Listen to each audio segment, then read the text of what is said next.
안녕하세요. 오늘 초대해 주셔서 감사합니다. 오늘 제 발표는 좀 다른 범위를 다룰 텐데요. 인증, 항공기 인증에 대해서 말씀을 드리고 현재 이제 진행되고 있는 이와 관련된 표준에 대해서 또 말씀을 드리도록 하겠습니다. 다음 슬라이드 부탁드릴게요. ASTM에서 저희가 여러 위원회를 운영을 하고 있는데요. 특히 UAM, AAM, eVTOL 항공기와 관련된 위원회가 있습니다. 여기서 보시다시피 F-37은 경비행기, F-38은 UAS, F-39는 기체 시스템, F-44는 일반 항공기, F-46은 항공 우주 인력이 되겠습니다. 이것들은 항공과 관련된 위원회들이고요. 각각의 구성 성분들이 들어가 있어요. 이 안에는 eVTOL 표준과 관련된 내용도 포함이 되어 있습니다. 물론 다른 ASTM 위원회도 있습니다. 전체적으로 함께 이와 관련된 논의를 진행을 하고 있는 위원회들이고요. 하지만 이제 주요 주제라기보다는 이제 사이드로 주제를 다루고 있습니다. 이 협회 위원회들이 특히 F-37 같은 경우 한 20년 전에 설립이 되었고요. 그때 이후로 저희가 다른 위원회들이 설립이 되었습니다. 이를 통해서 입증 방법과 관련 규정을 미국과 해외에서 수립을 해왔고요. F-38, 39에서도 관련 노력을 지원을 하고 있습니다. 이들 위원회는 현재 함께 논의를 통해 관련 활동을 진행을 하고 있고요. 저희가 이제 부문마다 위원회마다 겹치는 부분이 있기 때문입니다. 네, 저 같은 경우는 오늘 특히 F-44에서 eVTOL과 관련된 부분, 표준에서 어느 부분이 부족한지 이런 부분에 대해서 좀 더 말씀을 드리도록 하겠습니다. 다음 슬라이드 보여주세요. 자, 오른쪽에 보이시는 목록은 현재 개발 중이거나 수정 중인 표준입니다. 기준이고요. eVTOL과 관련된 표현이 필요한 기준들입니다. 그래서 여러분들이 이제 보시다시피 여러 기준이 나와 있죠. 이 부분은 다 이제 F-44 일반 항공기 관련돼서 다루어지고 있고요. F-44의 범위는 이제 표준 가이더 문서의 수립과 유지인데 특히 이제 전 세계 일반 항공기 규칙 규정에 대한 수용 가능한 입증 방법으로 이런 표준과 가이더 문서를 수립하고 유지하는 것입니다. 이 AC433은 일종의 행정위원회인데 여기서는 이제 기준을 수립하지는 않고 이런 활동만 감독하고 있습니다. 이곳에서 이제 eVTOL과 관련된 작업 항목을 다양한 ASTM 위원회에서 이제 조율하고 업데이트하고 있고요. 다음 슬라이드요. 자, 이 자문위원회는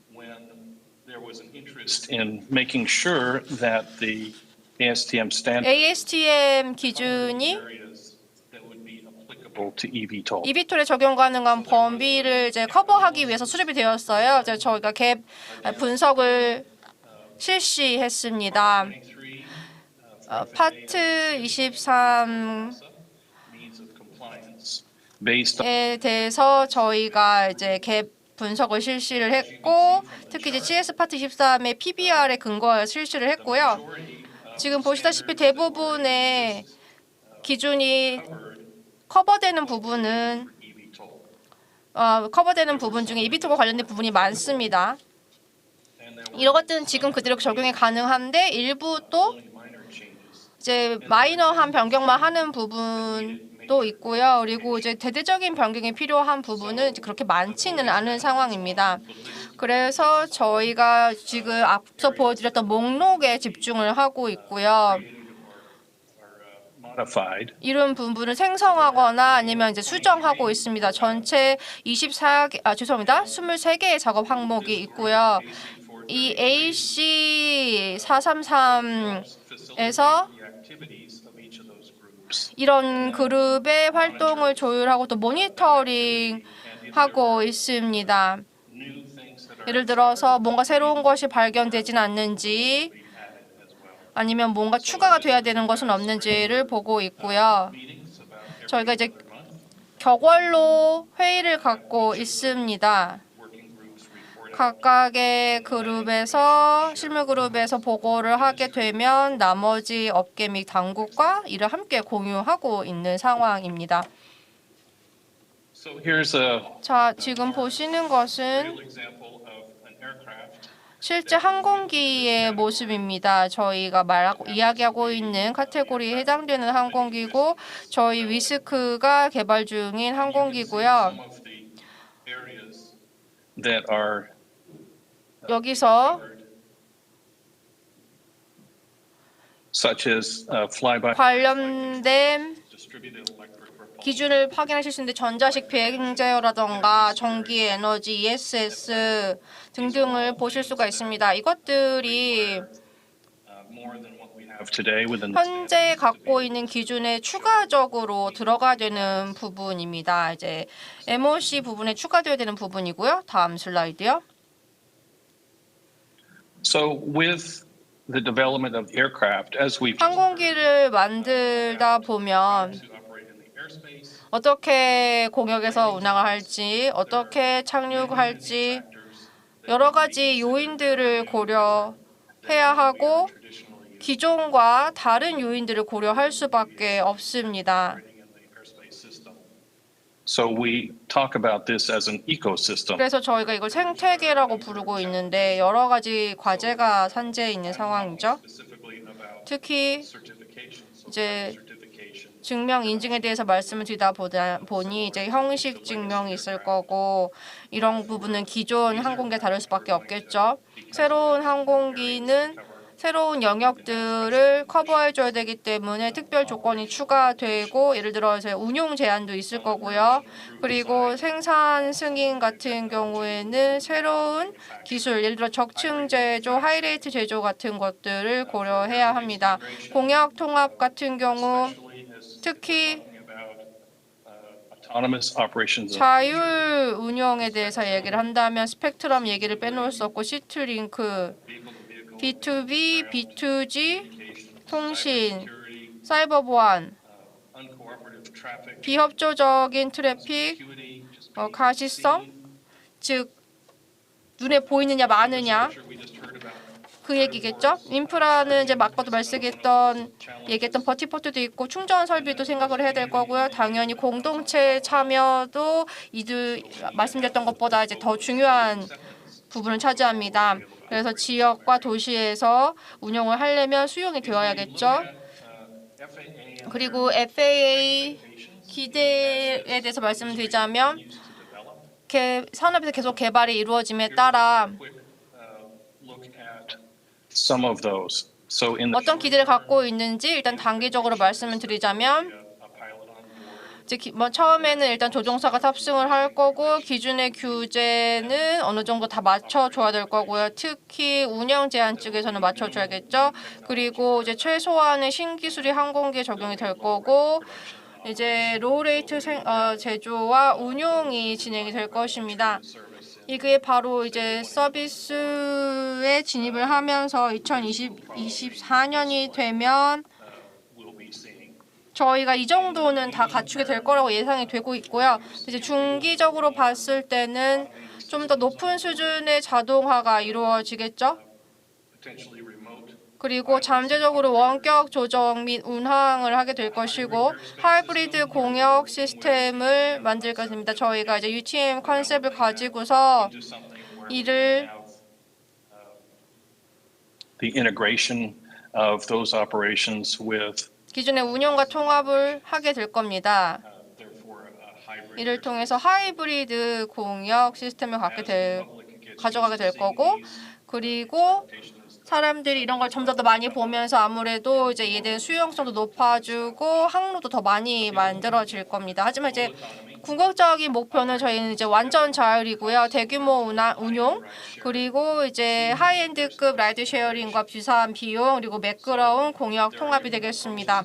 물론 여러 가지 접근법을 취할 수는 있어요. 어떤 분들은 좀 더 빨리 진입을 하고 싶어 하실 거고, 단기적인 성과를 거두고 싶어 하실 겁니다. 그리고 이제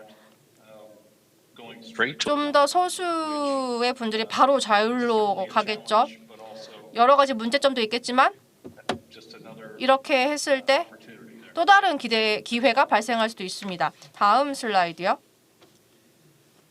So ASTM has ASTM에서 autonomy 현재 자율 주행에게 아주 큰 관심을 보이면서 to get there. So there was another administrative committee 또 다른 that was established. 행정위원회는 AC377에서 몇 가지 문서를 좀 만들었습니다. 이제 기술 문서인데 이쪽 영역으로의 진입을 좀 더 빠르게 만들기 위해서고, 물론 이제 기준을 수립하는 것이 아니라 사실 이제 그렇게 하기는 좀 이른 상황이고요. 현재까지 2개의 문서가 나왔습니다. 자율성 설계와 운용, 항공에서의 자율성 설계 및 운용이고요. 이제 용어와 요건에 대한 프레임워크에 대한 문서고, 두 번째는 이제 자율성 증대 개발을 위한 축이 되겠습니다. 이런 것들은 해당 주제를 고려하고 계신 분들에게 어느 정도 지침이 될 것입니다. 무엇을 개발을 해야 될지요. 일종의 리소스 가이드로 활용하실 수가 있고, 현재 지금 세 번째 문서를 준비 중인데 곧 출간이 될 예정이고, 이는 이제 규제와 관련된 부분입니다. 규제 장벽과 관련된 부분인데 이제 운용 규제 와 관련된 부분인데, 이와 관련된 규칙을 살펴보는 문서입니다. 만일 우리가 이제 이런 자율성을 도입을 하게 되고 이제 실시하게 된다면 어떤 규칙을 검토하고 변경을 해야 할지 something to read when it comes out. 이것도 이제 한번 문서가 나오면 읽어보시면 좋을 것 같습니다. 다음 슬라이드요. Those who are in the industry are looking at this as a global industry. 이걸 이제 글로벌한 산업이다라고 생각하시는 분들, 특히 제조사 측에서, 항공기 제조사 측에서 Want to encourage wherever possible 가능한 영역에서는 이런 국제 관할권 그리고 당국의 일치화를 원하고 있습니다. 특히 이제 인증 쪽에서 원하고 계시는데, 저희가 이미 이비톨 그리고 파트 23에서 EASA CS23에서 이미 적합성 기준으로 이걸 활용을 하고 있는 상황이고요. 또한 입증 방법에 대해서 업계 합의 표준을 사용하고 있고, 공통 용어를 사용하고 있으며 기술 문서를 레퍼런스를 사용하고 있습니다. 이런 것들도 공유하면 아주 도움이 되고 있고요. 또한 저희 로터크래프트, 즉 회전익기와 같은 전통적인 항공기가 어느 정도 이런 중간에 걸린다라고 볼 수가 있는데, 그렇다면 여기서 가장 적합한 용어는 무엇인지 여러분 파워리프트라고도 들어보셨을 거예요. 이런 것들로 인해서 사실 복잡성이 가중되고 있고, 또 토론도 활발하게 이루어지고 있습니다. 인증을 이제 항공기 수준에서 하는 것도 이제 중요하죠. FAA에서 항공기를 그리고 엔진과 이제 추진 계통을 한 번에 인증을 하게 되는데 별도의 형식 인증은 없는 상황이에요. 근데 이제 시스템의 통합, 특히 분산 추진의 도입으로 인해서 The propellers and the propulsion systems are unique to that particular aircraft. 특히 이런 항공기에 특화된 추진 시스템으로 통합 형식 인증이 필요할 것입니다. 그리고 이제 신기술 수용하기 위한 프로세스가 필요하겠죠. 특히 새로운 기술을 받아들이는데, 혁신을 받아들이는데 쉽지 않은 상황입니다. 그래서 이런 프로세스가 있어야지 그 속도도 가속화될 거고요. Long that will take. 얼마나 오래 걸릴지 업계에서도 우려하고 있는 상황입니다. 이것도 생각해 볼 만한 문제고요. 또 운용적인 측면을 고려하셨을 때 이비톨의 상호 인정, 즉 이제 PIC와 운항사 인증에 대한 상호 인정이 있고요. 항공기를 인증할 때 운항사에 대한 인증도 좀 필요하다라는 거죠. 그래서 완전히 별개의 인증을 운항을 하는 데마다 받을 필요가 없는 거죠. 물론 이제 관할권이 달라짐에 따라서는 또 규칙이 달라질 수는 있습니다. 그리고 신기술 인력에 대한 자격 인증도 필요하겠죠. 특히 저희 같은 경우는 guidance for 공통의 가이드를 만들고자 합니다. 어떤 매트릭이 필요하고 어떤 훈련과 테스팅을 정비 인력에 적용을 해야 되느냐, 특히 신기술인 경우에는 어떻게 해야 되느냐를 고려하고 있습니다. 고도의 자율비행을 위한 죄송합니다. 공역과 착륙 설비에서의 고도의 자율비행을 위한 수용 및 적용도 고려해야겠죠. 어느 정도 합의가 이루어져서 어떤 방식으로 작동할지 운영할지를 고민해야 될 거고요. 여기서 중요한 건 이런 활동을 행할 때 아까도 말씀드렸지만 ASTM에서는 from groups globally. 전 세계적인 참여를 바라고 있습니다. 업계뿐만이 아니라 당국의 참여도 원하고 있습니다. 그리고 이제 국제 이동 협약이 이루어져야겠죠. 저희가 잘 해서 이제 항공기 인증과 운용 인증이 잘 된다면 국제적인 적용이 가능하겠죠. 이는 경제적인 측면에서 봤을 때도 중요할 것입니다. With that, thank you. 여기까지 제가 이 준비한 내용은 마무리하겠고요.